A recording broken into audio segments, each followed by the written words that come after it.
शहर बस सेवेतील आपली बस सेवेतील कर्मचारी आज थांबबंद आंदोलन सुरू केलं आहे. काय त्या मागण्यांबाबत आणि काय आपली मागण्यांबाबत नाही, गेले 12 वर्ष पहिले स्टार बस होती, मग आपली बस झाली, पहिले ऑपरेटर बदलले, आता परत 3 ऑपरेटर आले, मग इलेक्ट्रिक बस आली, अजून नवीन ऑपरेटर येणार आहेत. 12 वर्ष त्यांच्या बेसिकमध्ये एकही रुपयाची वाढ नाही आहे. HR आणि DI वगैरे काय देतो आपण, महागाई भत्ता तो वाढतो आहे नियमाप्रमाणे, पण 12 वर्ष जर कोणाच्या पगारात एक बेसिकमध्ये 8 आणे पण नाही वाढणार, त्यांनी काय करावं, काय अपेक्षा. आणि कमिशनरसोबत गेल्या 4 महिन्यात 4 बैठकी झाल्या, आश्वासनं मिळाले. ज्या महानगरपालिकेंनी पगार वाढ केली आहे त्यांचे आम्ही निर्णय आणून दिले. मनसेच्या युनियननी मुंबईत, नवी मुंबईत कोर्टात गेले, त्या कोर्टाचा निर्णय आणून दिला. 2015ला आदरणीय मुख्यमंत्री त्यावेळेचे मान्य देवेंजी होते, त्यांनी त्या लोकांच्या भल्याकरता एक GR काढला.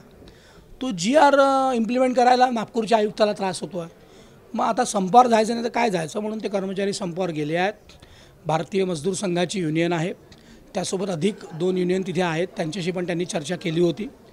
आणि म्हणून वारंवार कमिशनरांसोबत बसून, ट्रान्सपोर्ट मॅनेजरसोबत बसून, नियम देऊन, इतर महानगरपालिकेने ज्या पद्धतीने पगारवाढ केली त्याचे सगळे दाखले देऊन, जर आयुक्तांना ऐकायचंच नाही नागपूर महानगरपालिकेच्या, तर आमच्या हातात काहीच नाही. आमच्या या संपामुळे ज्या नागरिकांना त्रास होतो आहे, BMSच्या त्या संपामुळे, त्याच्याकरता मी दिलगिरी व्यक्त करतो आहे. पण त्या गरीब कर्मचाऱ्यांच्या बेसिकमध्ये जर 8 आणेही वाढणार नसेल तर संपाशिवाय त्यांच्यासमोर पर्याय नव्हता आणि त्यांनी तो पर्याय स्वीकारला आहे.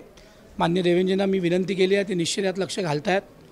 त्यामुळे तो संप लवकर मिटेल असं मला आशा आहे.